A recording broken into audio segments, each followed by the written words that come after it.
In this episode, we're going to be talking about script writing.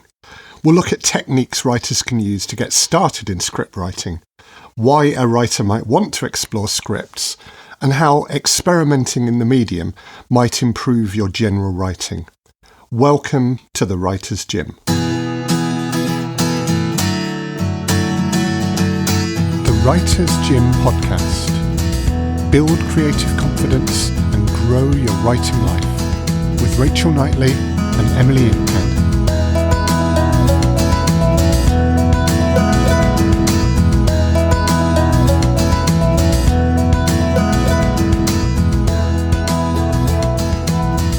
Rachel Knightley and Emily Inkpen. Hello, and how are you? Hello, Chris Gregory. And fine, thank you. How are you? Yeah, hello. I'm very well, thank you. Yeah. Now, script writing is something you've both done. Emily, the Dex Legacy series thereof. Yep. And Rachel, the brilliant Winter Spring, of which more soon, I'm sure. Can we start by exploring a couple of things each that you enjoy about the process of script writing? Arguing. Arguing? We both like arguing, don't we? We do like arguing in scripts. Yeah. Not with each other. No. Just bits of our brains with themselves.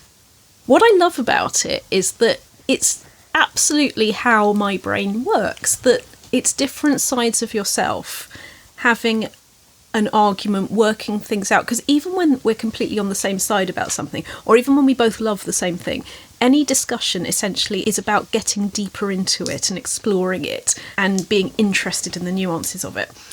And so having a conversation with myself on paper is something I've always done. And actually, for emotional things, two of the characters I'm working with now actually evolved from two sides of my personality as I interpreted it when I was younger.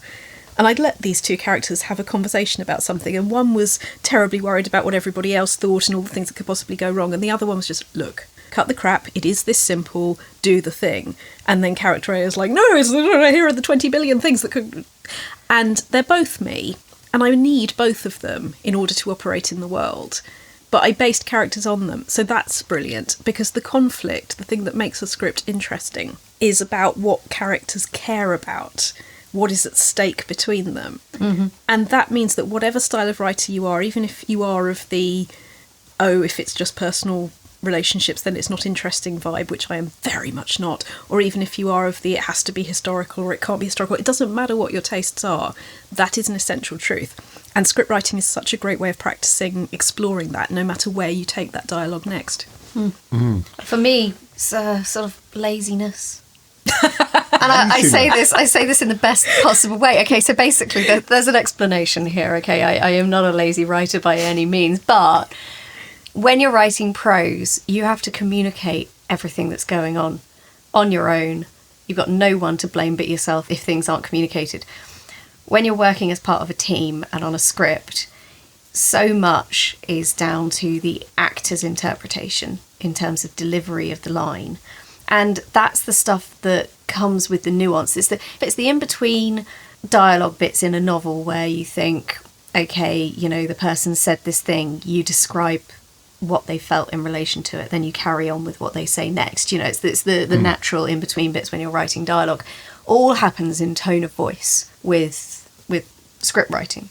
And so when I say laziness, I mean that it's a collaborative process. You don't have to write all of the details. In fact, it's actually better if you don't, because you're not the only one on the journey. And you are, by necessity, leaving gaps for other people to fill. And that is wonderful. It puts a certain amount of pressure on you at the beginning because you want to provide everything you possibly can for the actor to be able to do their job and do it the best way they possibly can. But it also takes the pressure off because you know that the actor is going to do things with that line you didn't see coming. They are going to interpret it. It's what they do. It's their job. It's their expertise. And you know that layer of fun is yet to come. So yeah, it's not lazy. I was saying that very flippantly, but it kind of is. It was an enjoyable joke. Yeah. Even if it is the reverse of the reality. Yeah, the reverse of the reality. Especially if... As a writer who's going from prose to script writing, you see the amount of space that's left for interpretation and you think, that's quite lazy, I should put more detail in. But being able to stop yourself from doing that and giving just enough but leaving the blanks, that feels lazy in a way as a novelist first. Yeah. There's so many tangents that we could disappear off down. Definitely. Yes, they look very tempting, but I'm not going to. Well, one that I will mention, and that perhaps we will make a margin note to perhaps talk about at some other point, is the fact that you are also both directors. And so there is an element of you write a script, the actors interpret, but you mould that performance as a director, and also as part of post-production as well, which I guess you could almost liken to the stages of a novel, post-production being the edit, direction being the correcting a draft, perhaps. I mean, we could take these... I mean, technically, you've already done that as a writer with the scripts. So it's like you as a writer are writing, editing, and doing all of that ahead of time before your actors get hold of it. And then you're doing it again with that phase, and then you do it again with the sound effects. It's like there's multiple stages to the creation and editing when you're creating something for scripted media. And for me, it's always felt exactly like that whatever kind of writing I'm doing is a process of layering. I sort of mentioned an ammonite in a different category in the last episode. It always feels like that you've got a layer where the idea goes down, and then you've got an idea where you develop that, and you've got an idea where a stage where you develop that, and a stage where you develop that.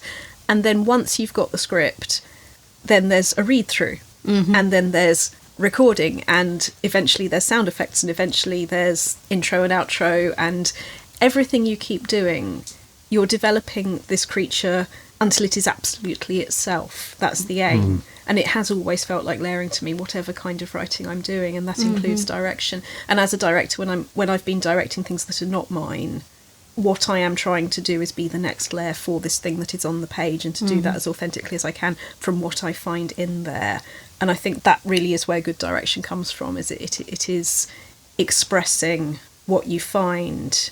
Essentially, I'm not saying that don't put your own stamp on it. I'm saying make that stamp come from what it truly is. It's always layering.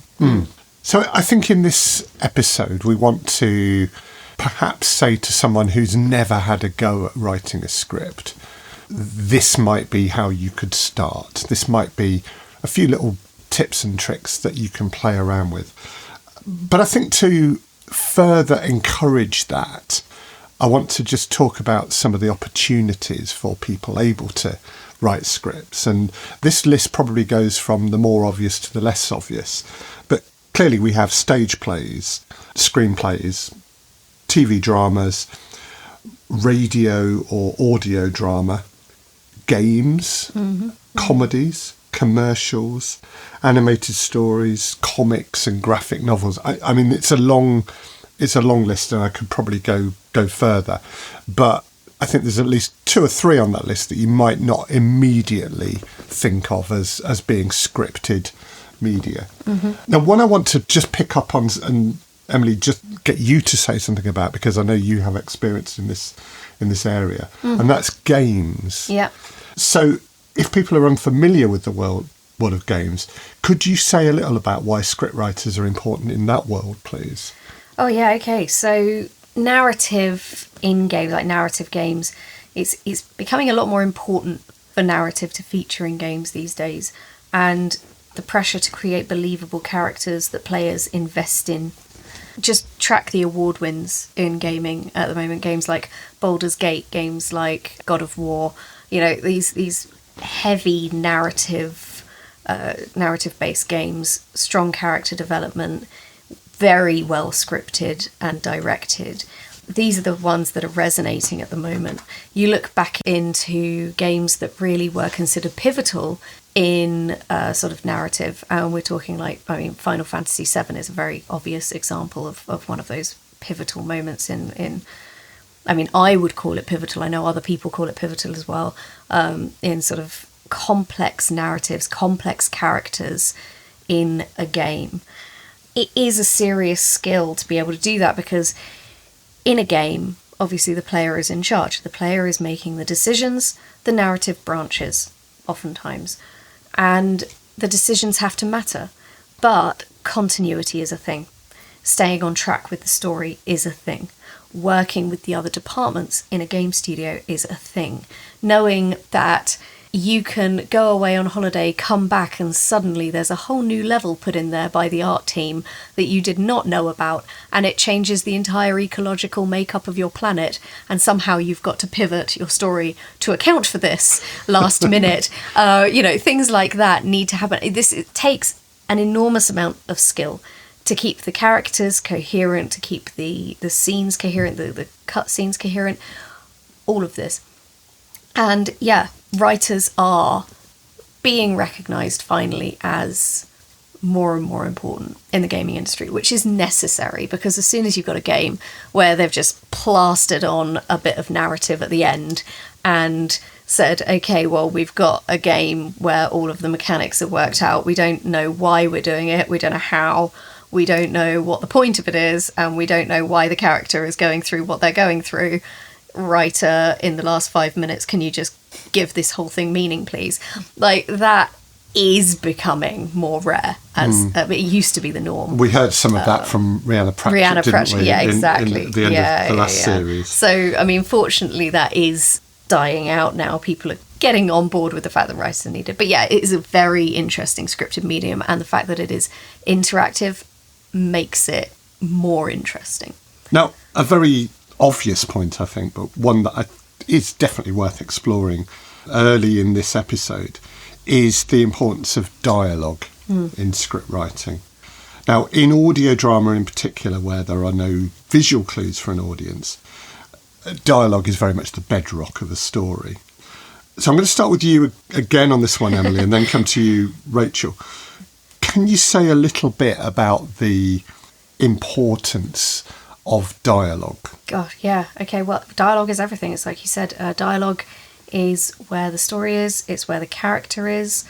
Voice is incredibly important, character consistency, all of those things, but it also has to flow naturally. You can't just infodump in a speech, not without context, to be believable and to be genuine, but also convey all of the information that you need it to convey. It's everything to a scripted and medium. particularly, I think, in a drama where there is no narrator. Exactly. A lot of audio drama does employ a narrator, but you deliberately don't. Oh, I didn't know. So no, I mean, my reason for that was very simple, in that, you know, the as soon as you introduce a narrator, you're allowing the audience to take a step back from the characters, because you are enforcing the fact that you are watching them do something, as opposed to you standing with them, being in their head, seeing the world through their eyes. As soon as you employ a narrator, you are where the narrator stands. Yes. On the outside. And the Dex Legacy is so character driven that I didn't want any removal from those characters at all. But I also screwed myself royally in many ways by doing that, because instantly then it means you have to put so much into the dialogue. There's nowhere to hide in the dialogue. You can't cut any corners. You can't say, oh, well, that's fine, I'll just put that in the narrator. The narrator can describe what's happening in the scene. Oh, no. No. And that is so complicated when it gets to, I mean, like, Dex Legacy is really high octane as well, so, like, there's action sequences. How do you do a Marvel-style battle scene when all you can do is hear everything, you know, which is also coherent, and you're following the characters as they fight, as opposed to just hearing explosion after explosion. Yes. You know, like, how do you do that? And that has been a huge challenge, but it's also exciting. Yeah, I think so. So, Rachel, given then the importance of dialogue, do you think that script writing, therefore, is a game for writers who are or consider themselves, in inverted commas, good at dialogue? Oh, I absolutely do. I mean, I will say that I was sort of singled out by various teachers as queen of dialogue. I mean, that was what was being used jokingly, but not jokingly in the courses that I was doing. And in all of that, I thought, I'm not a scriptwriter. I'm not a scriptwriter. I'm never going to be a scriptwriter. Because what I loved about dialogue was essentially point of view, that I enjoyed being in one person's head, knowing what they're not saying, combining that with what they are, so that the reader gets the genuine human experience. This is what it is like to be a human. And because I'd kind of got that memo that, you know, yes, newsflash, everybody else is as real as you are, all the other characters have got their own version of it. I used to get so irritated when people then said, if you love dialogue so much, surely that means you're a playwright, you're a scriptwriter. And I said, no, I'm not, no, I'm not, no, I'm not. Part of that was imposter syndrome, in that I'd had some not necessarily great experiences when I first tried things out in front of certain people, certain theatres. But others, it turned out later on, it was. So what I'm trying to say is that if you feel like one thing works for you, that's brilliant, but it doesn't mean others can't too. You know, I mean, if somebody put a gun to my head and said you could only do one kind of writing ever again, it's prose writing, you know, cut me and I bleed, prose writer. But meeting both of you and you liking Winter Spring and you saying what you did about it and me remembering, oh yeah, these are things I write about. Oh yes, this is stuff I care about. Oh, I do actually enjoy this. It did bring me back to that. And, you know, you seeing what you did in it meant that I had that sort of stick and carrot thing of, yes, there are things you need to do with it, but the heart is there. And I had that encouragement. So probably what I'd want to say to other people, in answer to your question, Chris, of for people who are just starting, what do we want to get across, is remember that the word play, whether you're a director, actor or writer, is the most important word in our vocabulary. That you're messing about, you're exploring, you're making it up as you go along. And what I needed to do when I did have a massive block over script writing is I needed to go back to that feeling of, you know, when you see a kid playing in the playground and they go, I'm a cat, and, you know, pretend to lick their hand, and, you know, they're a cat. And they're not sitting there going, do I have a right to be this cat, or would my friend be a cat better than I am? They're just getting on with enjoying it and finding that again, finding the curiosity again. And I guess at this point also realising that you're not going to please everybody. You're not necessarily the first writers group you're in, or the first theatre or agent for some people, or, you know, whatever it happens to be. If that isn't the right one for you, that doesn't mean you're not a writer. It just means that you need to keep dating within the industry and find where is going to make you feel that curiosity and keep you evolving. I have to say, like, when, I mean, Chris, you got in touch with me about Dex Legacy, or, well, you know, not Dex Legacy, it was just a single episode back then. I said, would you write an audio drama for my podcast? And my instant reaction was, no, I don't do that. And I looked at this message and I thought, actually, why not try it? Because I've been raised on Hitchhiker's Guide to the Galaxy. I listened to way more Archers than I ever wanted to or needed to growing up.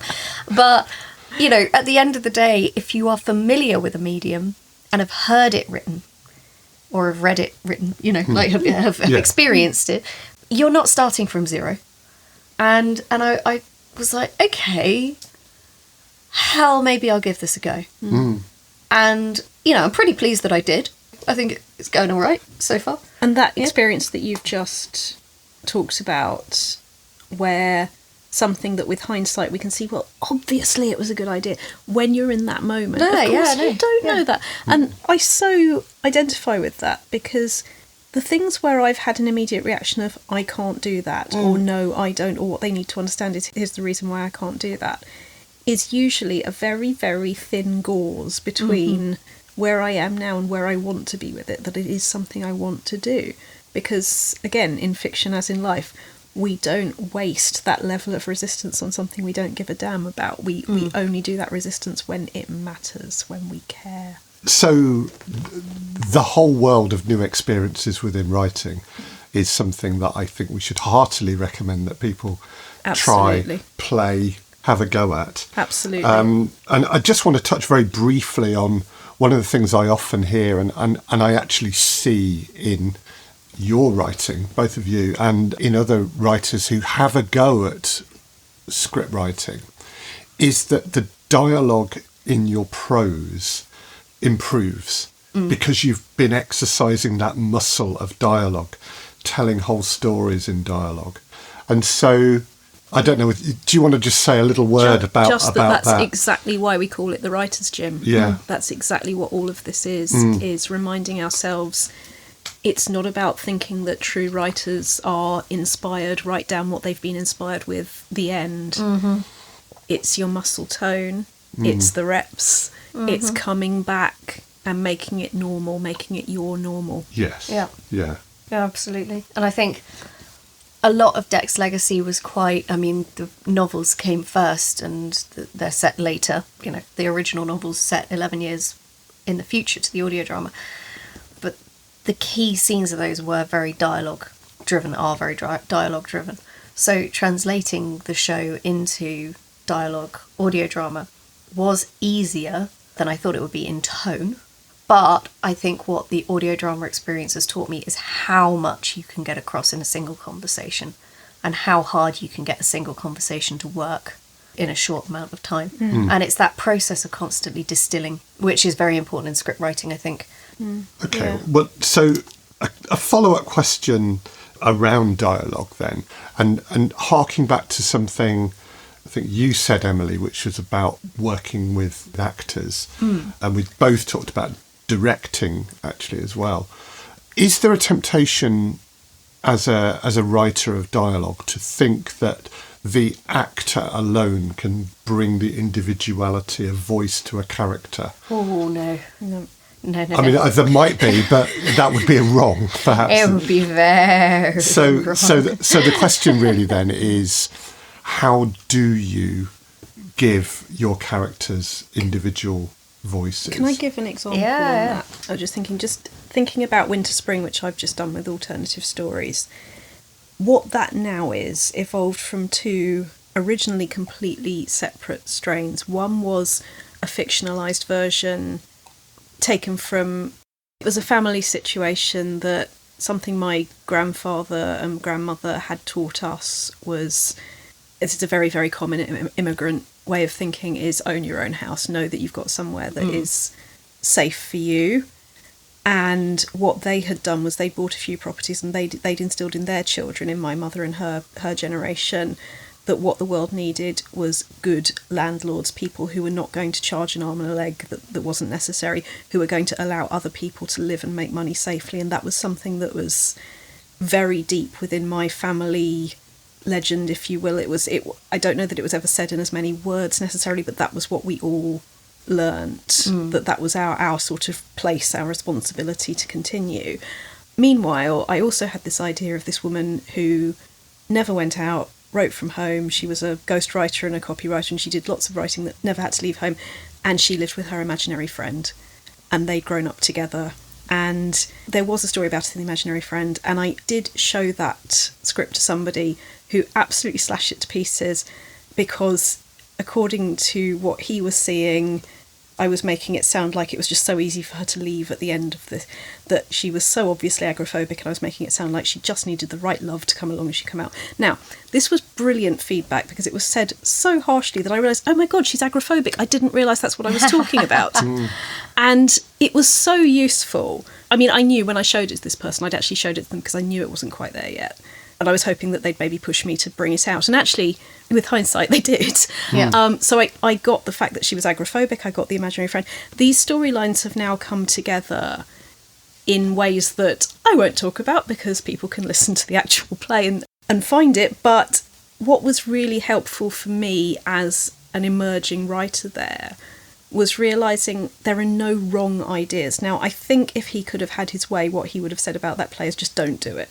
Just don't do it. There's nothing here. And I could have believed him. I did for a few years, and just binned it and done something else.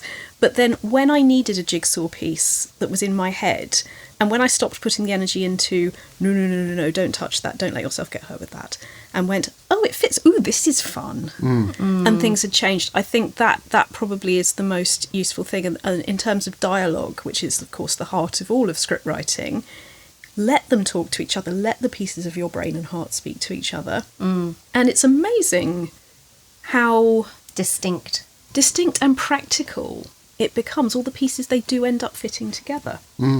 I would say purely from a mechanical point of view. I mean, I'm going to take it to the mechanic side of it, in that it comes down to sort of choice of words, type of words. Would a character describe something in a flowery way, or would another character describe it in a flowery way? Keeping those sorts of descriptions distinct If you find that you're suddenly going flowery with one character where previously they have been simple, is there a reason for that, or are you just slipping into a different type of voice? The kind of comments they make, the kind of things they say, will depend on the character. Where their North Star is will dictate what they notice in any given situation. And then that will allow you to keep their observations and their input to a conversation very them. So Ren is smart, loves an I told you so moment, quite arrogant in many ways. Varian, not as smart, well-meaning, straight to the point, practical in the moment. Their approach to any given conversation will be very different. And making sure that you hold that in your head while you write the dialogue is very important. And actually there is a way of doing this, a cheats guide. Now, I learned this when I was writing for Game Studio. We were inheriting characters that were already in existence. And I've used this since. It was actually a marketing guide, believe it or not, but it just goes to show that no matter where you're writing, all of the skills converge and at some point they overlap. And this marketing guide had the characters that existed, their personality traits. This character is always, they are sometimes, and they are never. Right? Now, if you are working potentially and trying to put something together with new characters, come up with an always, sometimes, never. I've extended this normally always, sometimes good, sometimes bad, and never, because everyone can be sometimes a dick. Yeah. And everyone can be sometimes an angel. But they are always these things. Yes. You know, those are brilliant because you can do these bullet point lists, and then when you're going back through your dialogue, you can see if you've deviated from any of that in any given line. They become like a checklist. Exactly. Yeah. And sometimes you write a line and you think, actually, that is not something that he would say. That is something that she would say. Because that doesn't align with any of his bullet points, but it aligns with hers beautifully. In fact, it's an always for her, as opposed to a sometimes. And then that really helps you with the tone as well. So in terms of applying tools to this, always, sometimes good, sometimes bad, never. Technically here you are branding your characters, but it does help to keep them distinct. That's a great bit of advice, actually. Now, one of the questions that I'm usually asked, I do, well, myself and Emily do workshops on writing various aspects of audio drama. One of the questions that you can always be guaranteed to be asked is, what software do you use? I mean, just purely from a practical perspective. And there are lots of packages out there, aren't there? But Emily, you kick this one off because you have quite strong views on the topic. I have views. Yeah, okay. So a lot of people will swear by programs like Final Draft. There's a myriad of them out there. The problem with these programs is that often you either need the program to open them or you export into PDF and then everyone can open them, but they are static then. And I always refer to PDF as the resting bitch face of document formats. PDF is basically you don't get to change this, it's what it is. Yeah. Now, that is great, but when you're in audio and you are in a studio recording audio, nothing beats Google Docs. It really doesn't. And it's so good for accessibility. It is so good for editing on the hoof. If you are in there, you share the folder with everybody. Everybody has the same document. If you get to a line, because actors in the booth are not memorizing their lines and performing them. They are reading from the script and performing them on the go. So it is perfectly possible in the middle of your recording session to say, okay, actually insert another word here. You can edit that in a Google Doc and everybody can see it. And it's instantly updated for everybody. Now, something we did with Wasteland, in addition, was I put all of the scripts into Google Docs folders for each of the individual actors, and then they annotated. But not just annotated, some of them, we had a dyslexic actor who then made the font size bigger, made their own words a different colour, made it much easier for them to be able to read and perform in the booth. And you can't do that with a PDF. You can't. It's static, it's dictatorial, and it's fine if the actors are reading, digesting, learning ahead of time, because that then their performance is free to flow and experiment with the words already learned. When you're reading the words and performing at the same time, it's not as good. And it's just not as good. Yeah. So I would say that if you are in any way a writer who thinks that the script they're working on may be performed. Can we have a little bit of clarity on this though, because performed means very different things in different circles. Yes. If you're dealing with fringe theatres moving into West End theatres, moving into the National Theatre, and everybody's got final draft, there's a reason for that. Yeah. I think we do need to move away from the idea that there's good and bad, or that we're right and somebody else is wrong. I know that's not the intended implication, but remember that what people do when they get scared is look for 2D right and wrong answers, and there isn't one. It's always purpose driven. So for you, when you're recording, that is what works for you, and you've found that is what works for you. Yeah. The thing to do is find what works for you. I, for example, own Final Cut, Final Draft. I own a couple of others that you can download for free, which is enormously useful if you're learning formatting for screen.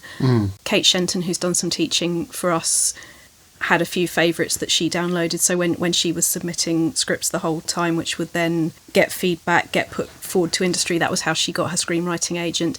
You know, it's really good to have the options, but make sure you're being purpose driven and talk to people, ask people, find their experience, but don't look for a goodie and a baddie. Look for what works for what your objectives are. Yeah. Yeah. I mean, I suppose one thing I would say about certainly someone getting started, I don't think you spending money on a package is going to be the be-all and end-all.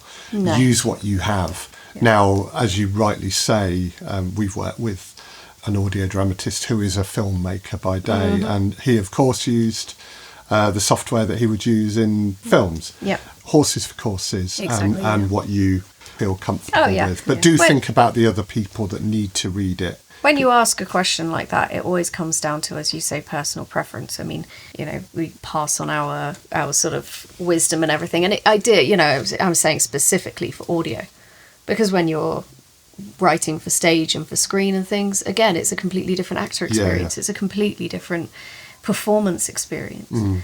And also different departments. We are in the studio, and what I write is there in front of me. I can dictate what is then done with it. When you're on a film set, you're not necessarily there, and therefore if it was a live document, anybody on that set could change your words and just have a field day with it. That's not what you want. Well, and there are examples of writers being banned from there are, for good sets. Reason. But I mean, like, there's also, like, there's a reason why the scripts are written the way they are, and you don't necessarily want them to be messed about with either, and like, it's a completely different ball game. This is when we talk about writer's gym and gym vocabulary.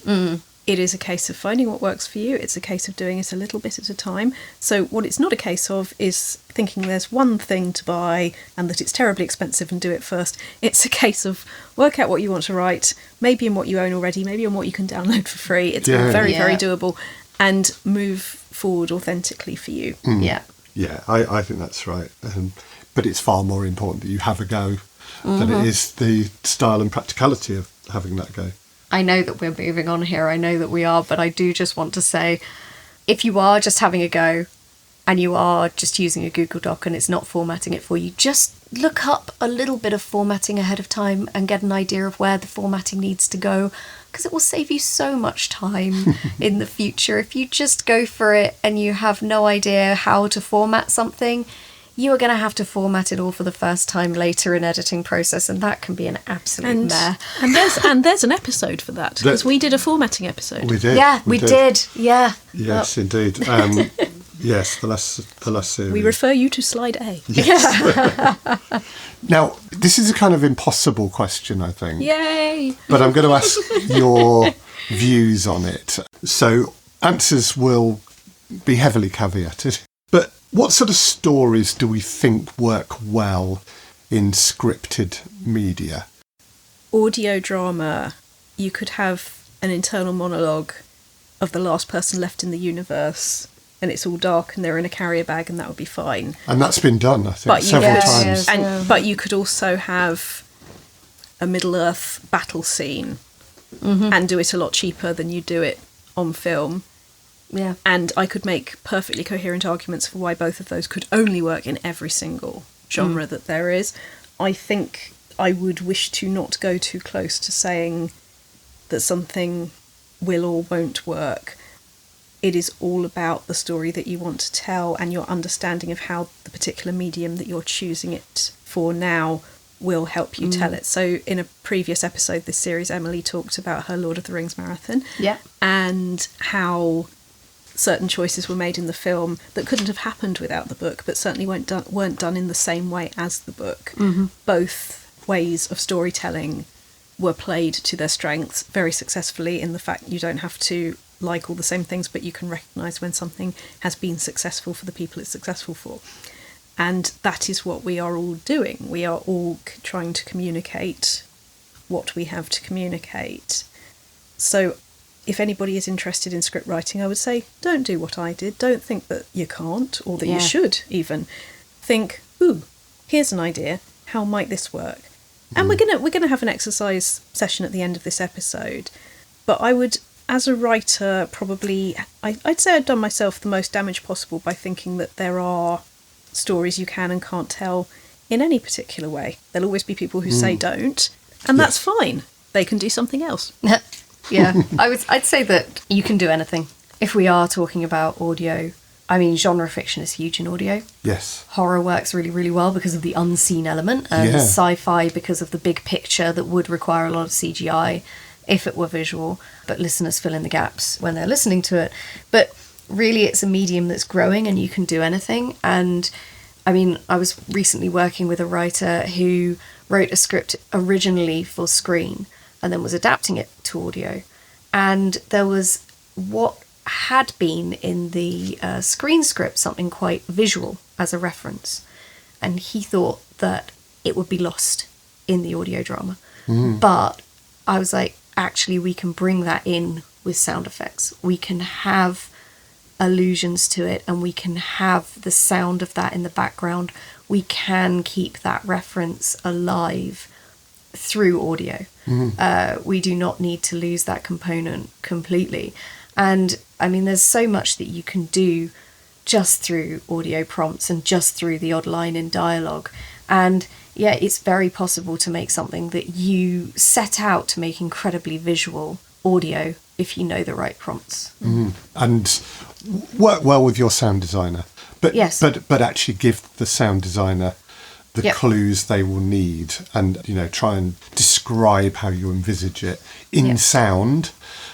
It's a we hear this rather than a man walks across a field or whatever. We've got to know what we're going to hear. So I had a moment of that just to illustrate thinking through that point in case it's useful to people. In Winter Spring, the, I now know, agoraphobic heroine, Alice, needs to say goodbye to her imaginary friend in order for the outside world to become real for her. And because she's not ready to do it, he's pretty much the one that dumps her. Now, if you're reading this psychologically, actually, of course, it's her being ready. Yes. But if you read it as magic realism, then, of course, it's him giving her this present of freedom. So I had them touching hands on the French window glass either side. So he's on the balcony. He's not going to be in her life anymore. He's going to have his handprint there and her handprint there. And what he says to her is just don't clean the glass, and then you'll never have to know if there was one handprint there or two. And at first I thought, oh, that's easy on stage. You can see what they're doing. How am I going to do that in audio? But actually his voice being that little bit more distant on the other side of the glass, I found 1 billion times more moving than I ever had before. So sometimes just by going, oh, I can't, but let's pretend I could. How would I? Yeah. It might give you something. What if is very powerful. It's the centre of everything. Yeah. Yeah, absolutely. So I'm going to give a couple of ideas that writers might want to pursue if they were starting off writing scripts. Then we're going to go into the exercise. So, I mean, feel free to chip in on these. We'll do this quite quickly. So first of all, the monologue. A really good starting point, I think, in writing in character might be a monologue, and Alan Bennett's Talking Heads is the one of the gold standards there, I think. But just come up with a character. What are their motivations? What are their concerns? Write a monologue in the voice of that character.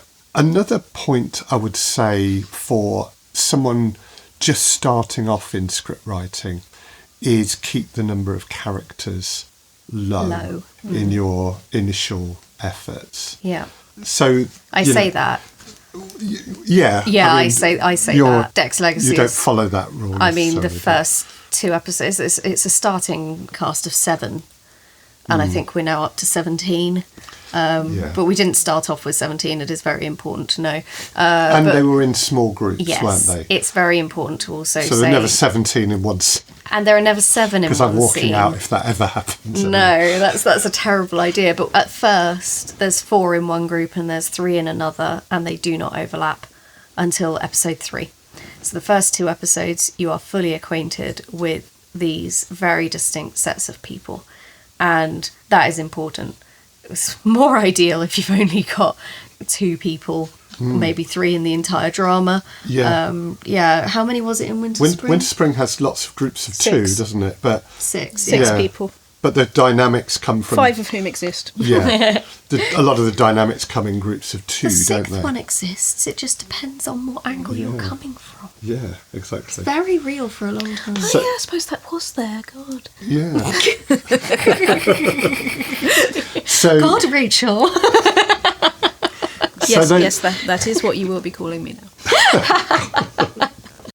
Or would you prefer Rachel God? I don't know. God, 2 sides of the same coin, really, isn't it? God, Rachel. God, Rachel. Oh, actually, do you know what? That is a script writing point. There's a lovely exercise that I've done in script writing workshops where you take up to 4 words per line or 5 words per line. Or you can even take 1 and do it as a circle and find different ways. So you say, God, Rachel. There's so many ways. God, Rachel. God, Rachel. Whatever it happens to be. It's wonderful doing arguments or dialogues where nobody can get past the 4 or 5 words per line. So I would absolutely say go and play with that. Oh, that is also a really good one. It's a really good thing to bear in mind when you've written a script and you haven't put directions for the actor in how to deliver it, because sometimes 2 words can be delivered in multiple ways with very different meaning, and you will potentially get an actor doing it in completely different tone than you originally intended. So a bit of context and a bit of direction in the directing notes there. Indeed. Yeah. Not to go off on a tangent or anything, No, but worth bearing in mind. Let's come back together then for the end of this episode. And Rachel, do you have an exercise for us, please? So, building on Emily's always, sometimes, never sheet, in which you have characteristics that character will always be or always talk like or whatever it is. Sometimes they will have these and they will never be like this or they will never say that. Keeping that in your mind, put that same character in 2 different dialogues with 2 different people, 2 different days, different things of their lives, and just see how similar and how different they are. If you look at anybody you know, anybody you like, anybody you dislike, anyone you care about or otherwise, if you spend a lot of time with them, you'll see how they're different with different people, they're different in different situations, but there will still be an intrinsic them. So, for example, they might be having an argument with their lover, and then the cat might come in. And how they are with the cat and their lover in the same room, it might be that scene 2 is even the same people, you can see totally different things, or it may be different characters, but allow yourself to keep the same ingredients on the recipe card but end up with 2 completely different creations. Oh, I love that. I do that with Varian, Isra and Ren, because Ren is a very different character. When he's just alone with Varian, he's really obnoxious and like you do just kind of want to punch him in the face. As soon as Isra's around, he's not like that. But if you never had those moments where he was alone with Varian, you would never see that side of him, where he's just an arrogant little... Yeah. And it's really interesting, isn't it, how observing people in different situations. And if you're a coffee shop writer, I saw this the other day. I was sitting in a coffee shop with my laptop, and there was someone sitting there, and she was with a friend.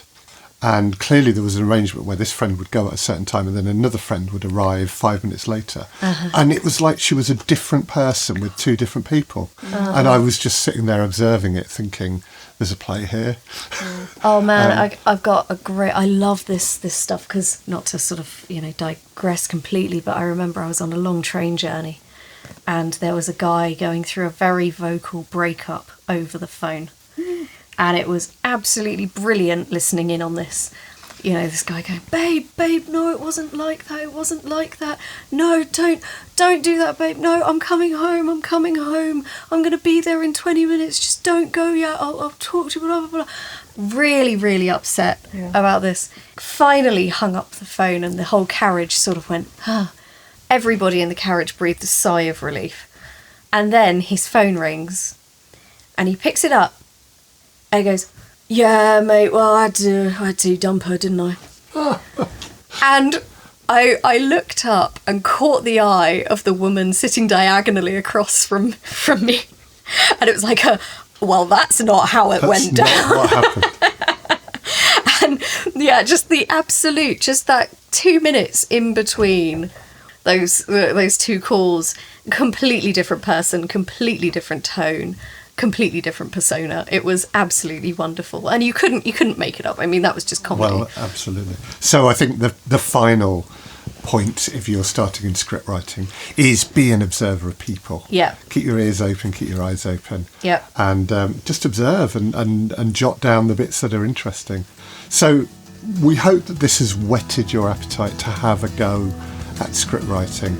And Rachel Knightley, Emily Inkpen, thank you so much for guiding us through this little crash course. And please do mix your memory, imagination, observation. That is a unique writer's palette and it's all yours. Absolutely. Thank you, Chris Gregory. Thank you again. Thank you. Thank you. Generally. Well, thank you. Thank you. No, thank you. No, thank you. Thank you for listening to the Writer's Gym podcast with Rachel Knightley, Emily Inkpen and me, Chris Gregory. If you'd like to learn more about Rachel and the Writer's Gym, please go to rachelknightley.com. To find out more about Emily, please go to emilyinkpen.com. And for Chris, go to alternativestories.com. We'll print all these links and more in the show notes for this podcast. The Writer's Gym podcast is an Alternative Stories 2024 production for the Writer's Gym. Production, sound design and editing were by me, Chris Gregory.